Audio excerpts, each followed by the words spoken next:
जय Shri Jagannath friends welcome welcome welcome स्वागत करुछि आपण मानकु आज वीडियो को वीडियो माध्यम आम आज जानिबा राधा नाम जप करने द्वारा कौन होता है। आसतु वीडियो टी शुणिबे, जमा भी स्किप करेंगे, लास्ट पर्यंत शुणिबे। थरे जड़े सन्थ गाँ निकटस्थ एक आश्रम भागवतर साप्ताहिक कथा शुणाउथिले।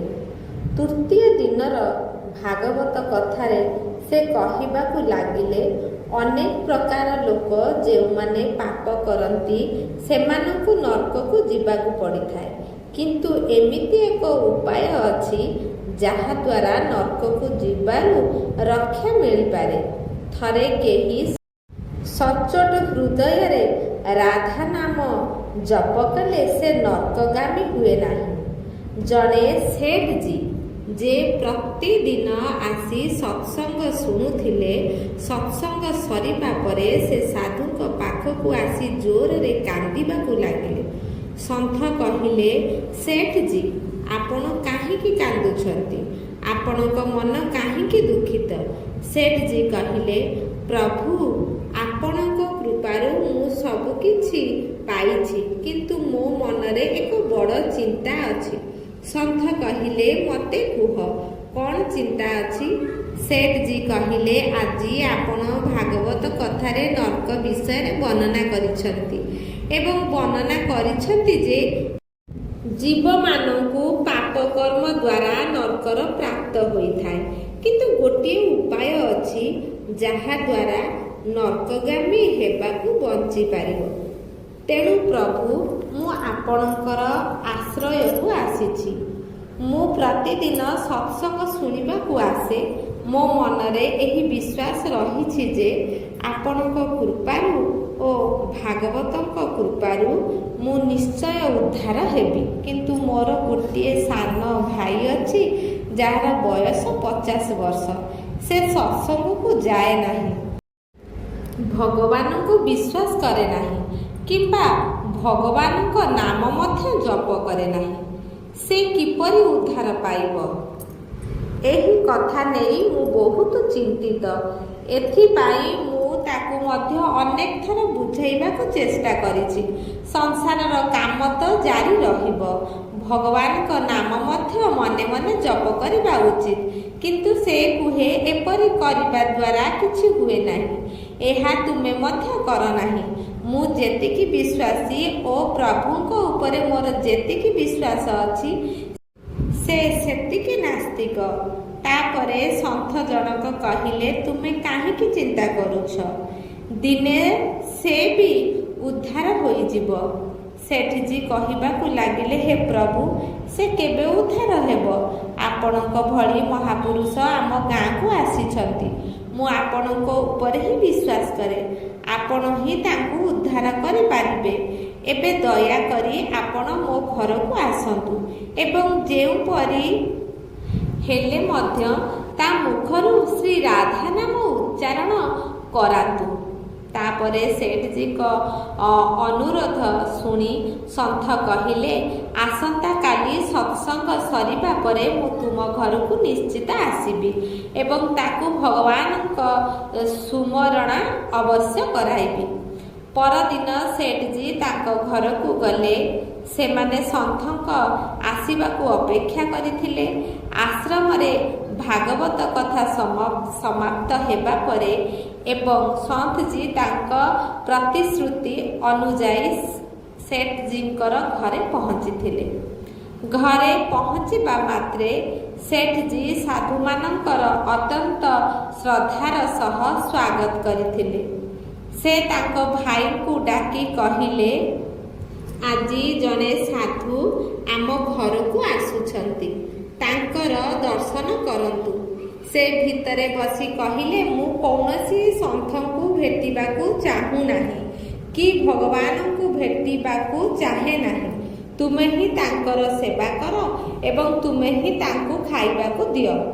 सन्थ जी जेतेबेले एही सब कथा शुणिले, तापरे सेठ जी मन दुखरे कहिबाकु लागिले, ପ୍ରଭୁ ଦେଖିଲେ ସେ ଆପଣଙ୍କ ସାମ୍ନାରେ ଆପଣଙ୍କୁ ଅପମାନିତ କରୁଛି। ସନ୍ଥଜୀ କହିବା ଆରମ୍ଭ କଲେ ଯେ ସେଠଜୀ ଚିନ୍ତା କର ନାହିଁ, ସବୁ କିଛି ଭଲ ହିଁ ହେବ। ଏବେ ସେଠଜୀଙ୍କୁ ସାନ୍ତ୍ୱନା ଦେଇ ସାଧୁ ଜଣକ ବସିବା ସ୍ଥାନରୁ ଓହ୍ଲାଇ ସେଠଜୀଙ୍କ ଭାଇଙ୍କ କୋଠରୀକୁ ଆସି ତାଙ୍କ କାନ୍ଧରେ ହାତ ରଖି କହିଲେ, ମୋତେ କୁହ, ଆଜି ପର୍ଯ୍ୟନ୍ତ କେତେ ରୋଜଗାର କରିଛ? ସେ ସାଧୁଙ୍କୁ ଏହିଭଳି ନିଜ ପାଖରେ ଠିଆ ହୋଇଥିବା ଦେଖି କହିଲେ, ମୋ କାନ୍ଧରୁ ତୁମ ହାତ ହଟାଇ ଦିଅ। ମୁଁ ସାଧୁ କିମ୍ବା ଭଗବାନଙ୍କୁ ବିଶ୍ୱାସ କରେ ନାହିଁ। ଲୋକମାନେ ଯେତିକି ବିଶ୍ୱାସୀ ମୁଁ ସେତିକି କଠୋର ନାସ୍ତିକ। ମୁଁ ଭଗବାନଙ୍କୁ କେବେ ବି ବିଶ୍ୱାସ କରିବି ନାହିଁ। ତୁମେ କାହିଁକି ମୋ ପାଖକୁ ଆସିଛ? ସାଧୁ କହିଲେ, ମୁଁ ମୋର କାମ କରିବାକୁ ଆସିଛି। ସାଧୁ ସନ୍ଥଙ୍କ କାମ ହେଉଛି ଲୋକଙ୍କୁ ବଞ୍ଚାଇବା। ଯଦି ଆଜି ମୋତେ ତୁମର ଉଦ୍ଧାରର କାମ ମିଳିଛି ତେବେ ମୁଁ ନିଶ୍ଚିତ କରିବି। ସେ ସେଠଙ୍କ ଭାଇ ମଧ୍ୟ ବହୁତ କଠୋର ଥିଲେ। ସେ କହିଲେ, ତୁମକୁ ଯାହାର ବି ଉଦ୍ଧାର କରିବାକୁ ଅଛି ତାହା କରନ୍ତୁ, କିନ୍ତୁ ତୁମେ ମୋର ଉଦ୍ଧାର କରିପାରିବ ନାହିଁ। ମୁଁ କିଛି କରିବି ନାହିଁ। ସେଠଙ୍କ ଭାଇଙ୍କୁ ଦେଖି ସନ୍ଥଜୀ ହସି କହିଲେ, ଥରେ ରାଧେ ରାଧେ କୁହ। ସେ ସେଠଜୀଙ୍କ ଭାଇ କହିଲେ ଯେ ମୁଁ କିଛି କହିବି ନାହିଁ। ସନ୍ଥଜୀ ପୁଣି କହିଲେ, ଥରେ ରାଧେ ରାଧେ କୁହ। ସେ କହିବେ ନାହିଁ ବୋଲି କହିଥିଲେ। ତାପରେ ସନ୍ଥ କହିଲେ, ରାଧେ ରାଧେ କୁହ। ସେ କହିଲେ, ମୁଁ କହିଲି ନା, ମୁଁ କହିବି ନାହିଁ। ତାପରେ ସନ୍ଥଜୀ ପୁଣି ସେଠଜୀଙ୍କ ପାଖକୁ ଆସି କହିଲେ, ଏବେ ତୁମେ ମୋତେ ଏହି ଦାୟିତ୍ୱ ଦେଇଛ। ଏବେ ଏହି କାର୍ଯ୍ୟକୁ ଯେମିତି ହେଲେ ମୁଁ କରିବି। ତୁମେ ମଝିରେ ପଶିବ ନାହିଁ। ସାଧୁ କହିଲେ, ପରିବାରର ସମସ୍ତ ସଦସ୍ୟ ବାହାରକୁ ଯାଅ, ବସିଯାଆନ୍ତୁ। ଯେତେ ସମୟ ପର୍ଯ୍ୟନ୍ତ ମୁଁ ତୁମକୁ ଡାକିବି ନାହିଁ, ପରିବାରର ଜଣେ ବି ସଦସ୍ୟ ଏହି କୋଠରୀକୁ ଆସିବ ନାହିଁ। ଏବେ ସେଠଜୀ ନିଜ ପରିବାର ସହ ବାହାରକୁ ଚାଲି ଆସିଲେ। ଏବେ ସେହି କୋଠରୀରେ କେବଳ ସନ୍ଥଜୀ ଓ ସେଠଜୀଙ୍କ ଭାଇ ଥିଲେ। ସନ୍ଥଜୀ ପୁଣି ପ୍ରେମରେ କହିଲେ, ହେ ଭାଇ, ଥରେ ରାଧେ ରାଧେ କୁହ। ସେ କହିଲା, ମୁଁ ତୁମକୁ ମନା କଲି ନା, ମୁଁ କହିବି ନାହିଁ। ମୁଁ ଭଗବାନଙ୍କୁ ବିଶ୍ୱାସ କରେ ନାହିଁ କିମ୍ବା ଭଗବାନଙ୍କ କଥା ମଧ୍ୟ ବିଶ୍ୱାସ କରେ ନାହିଁ। ମୁଁ ଜଣେ କଠୋର ନାସ୍ତିକ। ସନ୍ଥଜୀ ପୁଣି ପ୍ରେମରେ କହିଲେ ହସିକି, ତୁମେ ଯେତିକି କଠୋର ନାସ୍ତିକ ମୁଁ ସେତିକି ବିଶ୍ୱାସୀ। ଯଦି ମୁଁ ସ୍ଥିର ରହିଛି, ମୁଁ ତୁମ ପାଟିରୁ ରାଧା ନାମ ଶୁଣିବା ପରେ ଯିବି ଏବଂ ଏହା ନିଶ୍ଚିତ ଯେ ତୁମେ ପାଟିରୁ ରାଧାଙ୍କ ନାମ ବାହାରିବ। ସେ କହିଲେ, ତୁମେ ଯେତେ ଚେଷ୍ଟା କଲେ ବି ମୁଁ ଥରେ ବି ନାମ ନେବି ନାହିଁ। ଦେଖିବାକୁ ଗଲେ ସନ୍ଥ ସାଧୁମାନେ ତ ବହୁତ ଦୟାଳୁ ହୋଇଥାନ୍ତି, କିନ୍ତୁ ସେ ସେଠଙ୍କ ଭାଇଙ୍କର ହାତ ଧରି ଜୋରରେ କାମୁଡ଼ିବାକୁ ଲାଗିଲେ। ଏବେ ତାକୁ 50 ବର୍ଷ ହୋଇଥିଲା। ସାଧୁ ମଧ୍ୟ ବୟସ୍କ ଥିଲେ, କିନ୍ତୁ ସାଧୁମାନଙ୍କର ଭିତରେ ଭକ୍ତିର ତୀବ୍ରତା ଥାଏ।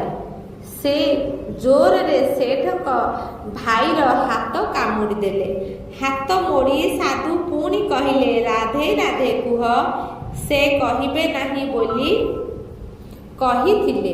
ଏବେ ସାଧୁ ଜୋରରେ ହାତ ମୋଡ଼ି ସେଠଙ୍କ ଭାଇଙ୍କୁ ତଳେ ପକାଇ ଦେଲେ ଏବଂ ନିଜେ ତାଙ୍କ ଉପରେ ଚଢ଼ି ବସିଲେ ଏବଂ ସାଧୁ ପୁଣି ଥରେ କହିବା ଆରମ୍ଭ କଲେ, ରାଧେ ରାଧେ କୁହ। ସେ ପୁଣି କହିଲା, ମୁଁ କହିବି ନାହିଁ। ଏବେ ସାଧୁ ଜଣକ ତାଙ୍କ ଦୁଇ ହାତ ଓ ପାଦ ବାନ୍ଧି କହିଲେ, ରାଧେ ରାଧେ କୁହ। ଏବେ ଏଭଳି ଅବସ୍ଥାରେ ସେ ଭାବିଲେ, ଏହି ସାଧୁ ମୋତେ ମାରିଦେବେ। ତାପରେ ସେ ବିନା ଇଚ୍ଛାରେ ଥରେ ରାଧେ ରାଧେ କହିଲେ। ସେ ରାଧେ ରାଧେ କହିବା ମାତ୍ରେ ସନ୍ଥଜୀ ହାତ ଗୋଡ଼ ଖୋଲିଲେ। ବାହାରକୁ ଆସି କହିଲେ, ସେଠଜୀ, ତୁମର କଲ୍ୟାଣ ହେଉଛି, ତୁମ ଭାଇର ମଧ୍ୟ କଲ୍ୟାଣ ହେଉଛି। ସେଠଜୀ କହିଲେ ଯେ ଭିତରୁ ବହୁତ ଜୋରରେ ଶବ୍ଦ ଆସୁଥିଲା।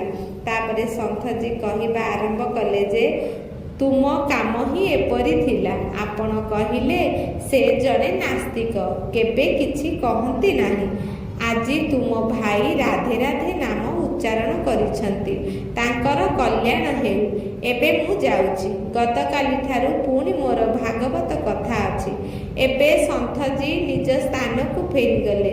ସେଠଙ୍କ ଭାଇ ତଳୁ ଉଠି ଭାଇଙ୍କୁ କହିଲେ, ଏ କେମିତିକା ସନ୍ଥ, ମୋ ସହ ଝଗଡ଼ା କରିବାକୁ ଆସି ମୋ ଉପରେ ବସି କହିଲେ, ଯଦି ରାଧେ ରାଧେଙ୍କ ନାମ ଜପ ନ କରିବ ତେବେ ମୁଁ ତୁମ ଉପରେ ଏମିତି ବସି ରହିବି।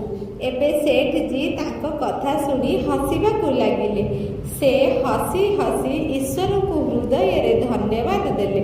କହିଲେ, ହେ ପ୍ରଭୁ, ଆପଣଙ୍କର ସାଧୁ ମଧ୍ୟ ବହୁତ ଦୟାଳୁ ଅଟନ୍ତି। ସେ ନିଜେ ଦୁଃଖ କଷ୍ଟ ସହି ମଧ୍ୟ ଲୋକଙ୍କ କଲ୍ୟାଣ କରିଥାନ୍ତି। ଏହିପରି ଭାବରେ ସମୟ ବିତି ଚାଲିଲା। ମାତ୍ର 5 ରୁ 6 ମାସ ବିତିଥିଲା। ହଠାତ୍ ଦିନେ ସେଠଜୀଙ୍କ ସାନ ଭାଇଙ୍କର ମୃତ୍ୟୁ ଘଟିଲା। ଦେହ ତ୍ୟାଗ କରିବା ପରେ ଆତ୍ମା ଶରୀରରୁ ଅଲଗା ହୋଇଯାଏ। ସେହି ଆତ୍ମା ଯମରାଜଙ୍କ ନିକଟକୁ ଯାଇ ସମସ୍ତ ହିସାବ ଦେଇଥାଏ। ଏବେ ଏହି ବ୍ୟକ୍ତିଙ୍କ ସମସ୍ତ ହିସାବ ଖୋଲା ଯାଇଛି। ଯମରାଜ ଚିତ୍ରଗୁପ୍ତଙ୍କୁ କହିଲେ, ଆଜି ଆମ ପାଖକୁ ଅଣାଯାଇଥିବା ବ୍ୟକ୍ତିଙ୍କର ହିସାବ କ'ଣ? ଚିତ୍ରଗୁପ୍ତ ତାଙ୍କ କର୍ମର ବିବରଣୀ ଦେଖି କହିଲେ, ହେ ଭଗବାନ, ସେ ତାଙ୍କ ଜୀବନରେ କେବେ ବି ଭଗବାନଙ୍କ ନାମ ସ୍ମରଣ କରିନାହାନ୍ତି। ସବୁବେଳେ ପାପ ହିଁ ପାପ କରିଛନ୍ତି। ଏହାକୁ ସିଧା ନର୍କକୁ ପଠାଇ ଦିଅନ୍ତୁ। ଏବେ ଯମରାଜଙ୍କ ଆଦେଶ ଅନୁଯାୟୀ ତାଙ୍କୁ ନର୍କକୁ ପଠାଯିବା ପୂର୍ବରୁ ଚିତ୍ରଗୁପ୍ତ କହିଲେ, ପ୍ରଭୁ, ଆଉ ଗୋଟିଏ କଥା ଅଛି। ଯମରାଜ କହିଲେ, କଥା କ'ଣ? ଚିତ୍ରଗୁପ୍ତ କହିଲେ ଯେ ଥରେ ଏହି ବ୍ୟକ୍ତି ସନ୍ଥଙ୍କ ନିର୍ଦ୍ଦେଶରେ ରାଧା ନାମ ଉଚ୍ଚାରଣ କରିଥିଲେ। ଥରେ ରାଧା ନାମ ଉଚ୍ଚାରଣ କରିଥିଲେ କି? ଯମରାଜ ଦୂତମାନଙ୍କୁ କିଛି ସମୟ ପାଇଁ ଅଟକାଇବାକୁ କହିଲେ। ଏହି ବ୍ୟକ୍ତିର ହିସାବ କରାଯିବ, ତାହେଲେ ହିଁ ତାକୁ ନର୍କକୁ ପଠାଯିବ। ଯମରାଜ ପୁଣି ଚିତ୍ରଗୁପ୍ତଙ୍କୁ କହିଲେ, ପୁଣି ଥରେ ଏହାର ହିସାବ ଦେଖ। ସେ ପରମେଶ୍ୱରଙ୍କର ନାମ ଉଚ୍ଚାରଣ କରିନାହାନ୍ତି କି? ଚିତ୍ରଗୁପ୍ତ ପୁନର୍ବାର ପୁଣି ବିବରଣୀକୁ ଦେଖି କହିଲେ, ପ୍ରଭୁ, ଏକଦା ଯେଉଁ ନାମ ଉଚ୍ଚାରଣ କରିଥିଲା ତାହା ସାଧୁସନ୍ଥମାନଙ୍କ ଉଭୟରେ କରିଥିଲା, କିନ୍ତୁ ହୃଦୟରୁ ନୁହେଁ। କିନ୍ତୁ ଥରେ ରାଧା ନାମ ଉଚ୍ଚାରଣ କରିଥିଲା। ପୁରା ଜୀବନ ପାପରେ ଅଛି। ଏବେ କ'ଣ କରିବେ? ତାପରେ ଯମରାଜ ସେହି ବ୍ୟକ୍ତିଙ୍କୁ ପଚାରିଲେ, ମୋତେ ଗୋଟିଏ କଥା କୁହ, ଆମେ ପ୍ରଥମେ ତୁମକୁ ରାଧା ନାମ ଜପ କରିବାର ଫଳ ଦେବୁ ନା ତୁମକୁ ନର୍କକୁ ପଠାଇଦେବୁ? ତାପରେ ସେହି ବ୍ୟକ୍ତି ହାତ ଯୋଡ଼ି କହିଲା, ପ୍ରଭୁ, ନର୍କକୁ ତ ଯିବାକୁ ପଡ଼ିବ ହିଁ। ଆପଣ ପ୍ରଥମେ ମୋତେ ଥରେ ରାଧା ନାମ ଜପ କରିବାର ଫଳ ପ୍ରଦାନ କରନ୍ତୁ। ତାପରେ ଆପଣ ଯେଉଁଠି ଚାହୁଁଛନ୍ତି ମୋତେ ସେଇଠାକୁ ପଠାନ୍ତୁ। ଏବେ ଯମରାଜା ତାଙ୍କ ପୁସ୍ତକ ଖୋଲି ଦେଖିବା ଆରମ୍ଭ କଲେ। ଥରେ ରାଧା ନାମ ଜପ କରିବାର ଫଳ କ'ଣ? ସେ ସବୁ ବହି ଖୋଲିଲେ, କିନ୍ତୁ କୌଣସି ଫଳ ଦେଖିଲେ ନାହିଁ। ତାପରେ ସେ ଭାବିଲେ, ମୁଁ ଥରେ ରାଧା ନାମ ଜପ କରିବାର ଫଳ ଜାଣେ ନାହିଁ। ତାପରେ ସେହି ବ୍ୟକ୍ତିର ଆତ୍ମାକୁ ନିଜ ସନ୍ଦେହ ଦୂର କରିବା ପାଇଁ ସ୍ୱର୍ଗକୁ ନେଇଗଲେ। ସ୍ୱର୍ଗକୁ ଆସିବା ପରେ ଯମରାଜା ଇନ୍ଦ୍ରଦେବଙ୍କୁ କହିଲେ, ହେ ଇନ୍ଦ୍ରଦେବ, ମୋତେ କୁହନ୍ତୁ, ଥରେ ରାଧା ନାମ ଜପ କରିବାର ଫଳ କ'ଣ? ଏହାପରେ ଇନ୍ଦ୍ରଦେବ ବହୁତ ଚେଷ୍ଟା କରିଥିଲେ, କିନ୍ତୁ ସେ ମଧ୍ୟ ଏହାର ଫଳାଫଳ ଜାଣିନଥିଲେ। ତାପରେ ଇନ୍ଦ୍ରଦେବ ବ୍ରହ୍ମକୁ ପଚାରିବାକୁ ଆସିଲେ। ଯେତେବେଳେ ସେଇଠାରେ ସମସ୍ତେ ଦେବତା ଏକାଠି ହେଲେ, ବ୍ରହ୍ମା ସମସ୍ତଙ୍କୁ ଦେଖିଲେ। ସେ ଇନ୍ଦ୍ରକୁ କହିଲେ, ଇନ୍ଦ୍ରଦେବ, ଏହି ଆତ୍ମା କିଏ? ତାପରେ ଇନ୍ଦ୍ର କହିଲେ, ସେ ସାରା ଜୀବନ ପାପ କରିଛନ୍ତି, କିନ୍ତୁ ସେ ଥରେ ରାଧା ନାମ ଉଚ୍ଚାରଣ କରିଛନ୍ତି। ରାଧା ନାମ ଜପ କଲେ କ'ଣ ଫଳ ମିଳିଥାଏ ଆମେ ଜାଣିନାହୁଁ, ସେଥିପାଇଁ ଆମେ ଆପଣଙ୍କ ପାଖକୁ ଆସିଛୁ। ତାପରେ ବ୍ରହ୍ମା ମଧ୍ୟ ବହୁତ ଚେଷ୍ଟା କଲେ ରାଧା ନାମ ଜପ କରିବା ଫଳ କ'ଣ ଜାଣିବା ପାଇଁ, କିନ୍ତୁ ତାଙ୍କୁ ମଧ୍ୟ ଜାଣିପାରିଲେ ନାହିଁ। ତାପରେ ବ୍ରହ୍ମଦେବ କହିଲେ, ଆସନ୍ତୁ ସମସ୍ତେ ଏହାକୁ ସାଙ୍ଗରେ ନେଇ ଭଗବାନ ଶଙ୍କରଙ୍କ ପାଖକୁ ଯିବା। ତାପରେ ସେ ଭଗବାନ ଶଙ୍କରଙ୍କ ନିକଟରେ ପହଞ୍ଚିଲେ। ଭଗବାନ ଶଙ୍କରଙ୍କୁ ପ୍ରାର୍ଥନା କରି ସେ କହିଲେ, ହେ ମହାଦେବ, ଏହି ବ୍ୟକ୍ତି ସାରା ଜୀବନ ପାପ କରିଛି, କେବଳ ଥରେ ସାଧୁସନ୍ତଙ୍କ ନିର୍ଦ୍ଦେଶ କର୍ମେ ରାଧା ନାମ ଉଚ୍ଚାରଣ କରିଛି। ଏବେ ମୋତେ କୁହନ୍ତୁ, ଥରେ ରାଧା ନାମ ଜପ କଲେ କେଉଁ ଫଳ ପ୍ରାପ୍ତି ହୁଏ? ତାପରେ ମହାଦେବ ବହୁତ ଚେଷ୍ଟା କରିଥିଲେ, କିନ୍ତୁ ସେ ରାଧାଙ୍କ ନାମର ମହିମା କହିପାରିଲେ ନାହିଁ। ତାପରେ ଭଗବାନ ଶଙ୍କର କହିବା ଆରମ୍ଭ କଲେ ଯେ ବର୍ତ୍ତମାନ ଆମକୁ ଭଗବାନ ଶ୍ରୀକୃଷ୍ଣଙ୍କ ନିକଟକୁ ଯିବାକୁ ପଡ଼ିବ, କାରଣ ସେ ରାଧାଙ୍କର ତତ୍ତ୍ୱକୁ ଜାଣିଛନ୍ତି। ଏହା ଭାବି ଭଗବାନ ଶଙ୍କରଙ୍କ ସହିତ ସମସ୍ତ ଦେବ ସେହି ବ୍ୟକ୍ତିଙ୍କ ଆତ୍ମାକୁ ନେଇ ଭଗବାନ ଶ୍ରୀକୃଷ୍ଣଙ୍କ ପରମ ଧାମରେ ପହଞ୍ଚିଥିଲେ। ପରମ ଧାମରେ ଭଗବାନ ଶ୍ରୀକୃଷ୍ଣ ରାଧାଙ୍କ ସହ ବିରାଜମାନ କରିଥିଲେ। ଭଗବାନ ଶ୍ରୀକୃଷ୍ଣ ସମସ୍ତ ଦେବଦେବୀଙ୍କୁ ସମ୍ମାନ ଦେବା ସହ ପଚାରିଲେ, ଆଜି ହଠାତ୍ ସେମାନଙ୍କ ଆଗମନର କାରଣ କ'ଣ? ତାପରେ ଭଗବାନ ଶଙ୍କର ହାତ ଯୋଡ଼ି କହିଲେ, ହେ ପ୍ରଭୁ, ଏହି ଆତ୍ମାକୁ କେବେ ପୃଥିବୀ ଲୋକରୁ ଅଣାଯାଇଅଛି।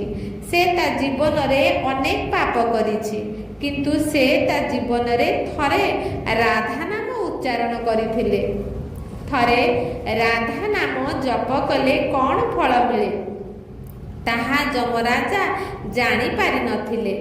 ତାପରେ ସେ ଇନ୍ଦ୍ରଙ୍କ ସହ ସ୍ୱର୍ଗକୁ ଆସି ଏ ବିଷୟରେ ସୂଚନା ଦେଇଥିଲେ। ତାପରେ ସେ ସ୍ୱର୍ଗରୁ ବ୍ରହ୍ମଲୋକକୁ ଆସିଲେ। ତାପରେ ବ୍ରହ୍ମଲୋକ ଦେଇ ମୋ ପାଖରେ ପହଞ୍ଚିଲେ। ଏବେ ମୁଁ ଏହି ସମସ୍ତଙ୍କୁ ଆପଣଙ୍କ ପାଖକୁ ଆଣିଛି। ଏବେ ଆପଣ ମୋତେ କୁହନ୍ତୁ, ରାଧା ନାମ ଜପ କଲେ କ'ଣ ଫଳ ପ୍ରାପ୍ତ ହୋଇଥାଏ? ଏହିଭଳି ଘଟଣା ଦେଖି ଶ୍ରୀକୃଷ୍ଣଙ୍କ ପାଖକୁ ବସିଥିବା ରାଧାରାଣୀ ଜୋରରେ ହସିବାକୁ ଲାଗିଲେ। ତାପରେ ଶ୍ରୀକୃଷ୍ଣ କହିଲେ, ହେ ରାଧିକା, ଆପଣ କାହିଁକି ହସୁଛନ୍ତି? ତାପରେ ରାଧିକା କହିବା ଆରମ୍ଭ କଲେ, ହେ ପ୍ରଭୁ, ରାଧା ନାମର ମହତ୍ଵ ସେମାନେ ଏପର୍ଯ୍ୟନ୍ତ ବୁଝିପାରିନାହାନ୍ତି। ତାପରେ ଭଗବାନ ଶଙ୍କର କହିବା ଆରମ୍ଭ କଲେ, ହେ ରାଧା ମହାରାଣୀ, ରାଧିକାଙ୍କ ନାମ ପ୍ରଭାବ କ'ଣ ଆପଣ ଆମକୁ କୁହନ୍ତୁ। ତାପରେ ରାଧିକା କହିବା ଆରମ୍ଭ କଲେ, ହେ ମହାଦେବ, ନିଜେ ଚିନ୍ତା କରନ୍ତୁ। ଏହି ବ୍ୟକ୍ତି ଜଣକ ଥରେ ରାଧାଙ୍କ ନାମ ଜପ କରିଥିଲେ। ରାଧିକାଙ୍କ ନାମ ଜପ କରି ସ୍ୱର୍ଗ ଦର୍ଶନ କରି ଆସିବା ପରେ ବ୍ରହ୍ମଲୋକରେ ବ୍ରହ୍ମଦେବଙ୍କୁ ଦର୍ଶନ କରି ଆସିଲେ। ସେ ଆପଣଙ୍କୁ ମହାଦେବ ଲୋକରେ ଦର୍ଶନ କରିଛନ୍ତି। ଥରେ ରାଧା ନାମ ଉଚ୍ଚାରଣ ପ୍ରଭାବରେ ଆପଣ ସମସ୍ତଙ୍କ ସହ ଆମ ଧାମକୁ ଆସିଛନ୍ତି। ସେ ମୋ ଦର୍ଶନ ଓ ଶ୍ରୀକୃଷ୍ଣଙ୍କୁ ପୂଜନ କରିଛନ୍ତି। ଏହାଠାରୁ ଅଧିକ ଫଳପ୍ରଦ ଆଉ କ'ଣ ହୋଇପାରେ? ଯେତେବେଳେ ରାଧିକାଜୀ ରାଧା ନାମର ସମ୍ପୂର୍ଣ୍ଣ ମହତ୍ଵ ବୁଝାଇଲେ, ଯମରାଜା କହିବା ଆରମ୍ଭ କଲେ ଯେ ଏହା ଏକ ଅସୀମ ଫଳ। ଯିଏ ନର୍କକୁ ଯିବାକୁ ଯାଉଥିଲା, ସେ ଥରେ ରାଧା ନାମର ଉଚ୍ଚାରଣ ସହିତ ସମଗ୍ର ଦୁନିଆକୁ ଯାତ୍ରା କରିଛି ଏବଂ ଭଗବାନ ଶ୍ରୀକୃଷ୍ଣ ଏବଂ ରାଧାରାଣୀଙ୍କ ଚରଣରେ ନିଜେ ସମର୍ପିତ ହୋଇଯାଇଛି। ଏହାଠାରୁ ଅଧିକ ଫଳପ୍ରଦ କ'ଣ ହୋଇପାରେ? ତାପରେ ଯମରାଜା ପୁଣି କହିବା ଆରମ୍ଭ କଲେ, ଆଉ ତୁମକୁ ନର୍କକୁ ଯିବାର ଆବଶ୍ୟକତା ନାହିଁ କି? ତାପରେ ଭଗବାନ ଶ୍ରୀକୃଷ୍ଣ କହିଲେ, ହେ ଧର୍ମରାଜ, ଥରେ ଯିଏ ରାଧାରାଣୀଙ୍କ ପାଦ ଦେଖି ସାରିଲେ, ସେ କେବେ ବି ନର୍କକୁ ଯିବେ ନାହିଁ। ତାପରେ ସେଠାରେ ରାଧାରାଣୀଙ୍କୁ ଦର୍ଶନ କରୁଥିବା ବ୍ୟକ୍ତି କହିଲେ, ହେ ରାଧିକା ରାଣୀ, ମୁଁ ସାଧୁଙ୍କ ଭୟରେ ଆପଣଙ୍କର ନାମ ରାଧା ଉଚ୍ଚାରଣ କଲି, କିନ୍ତୁ ଯେଉଁମାନେ ଆନ୍ତରିକତାର ସହ ଆପଣଙ୍କ ନାମ ଉଚ୍ଚାରଣ କରିବେ, ସେମାନଙ୍କ ଜୀବନରେ କୌଣସି ଭୟ ରହିବ ନାହିଁ। ସେମାନେ କେବେ ବି ନର୍କର ଯାତ୍ରା କରିବେ ନାହିଁ। ସେମାନେ ସିଧା ଆପଣଙ୍କ ଚରଣରେ ସମାହିତ ହୋଇଯିବେ। ତେଣୁ ରାଧା ନାମର ଉଚ୍ଚାରଣ ଏତେ ଗୁରୁତ୍ୱପୂର୍ଣ୍ଣ। ଥରେ ରାଧା ରାଧାଙ୍କ ନାମ ପ୍ରକୃତ ହୃଦୟରେ ଉଚ୍ଚାରଣ କରାଗଲେ ଏବଂ ସେଥିରେ ରାଧେ ରାଧେ ଶ୍ୟାମ ମିଶାଇ ଦିଆଯାଏ, ତେବେ ରାଧା ନାମ ଜପ କରିବା ମାତ୍ରେ ଭଗବାନଙ୍କର ପ୍ରତ୍ୟକ୍ଷ ଦର୍ଶନ ମିଳେ। ଯଦି ଆପଣଙ୍କୁ ଏହି ଭିଡ଼ିଓଟି ଭଲ ଲାଗିଛି ତେବେ ଭିଡ଼ିଓକୁ ଲାଇକ୍ କରନ୍ତୁ ଏବଂ ଯଦି ଚ୍ୟାନେଲରେ ନୂଆ ଅଛନ୍ତି ତାହେଲେ ଚ୍ୟାନେଲକୁ ସବସ୍କ୍ରାଇବ୍ କରନ୍ତୁ। ଭିଡ଼ିଓଟି ଯଦି ଆପଣମାନଙ୍କୁ ଭଲ ଲାଗିଥିବ ତାହେଲେ ସାଙ୍ଗସାଥିମାନଙ୍କୁ ସେୟାର କରନ୍ତୁ। ଭିଡ଼ିଓଟିକି ଲାଷ୍ଟ ପର୍ଯ୍ୟନ୍ତ ଶୁଣିଥିବାରୁ ଆପଣମାନଙ୍କୁ ବହୁତ ବହୁତ ଧନ୍ୟବାଦ। ରହୁଛି। ଜୟ ଶ୍ରୀ ଜଗନ୍ନାଥ।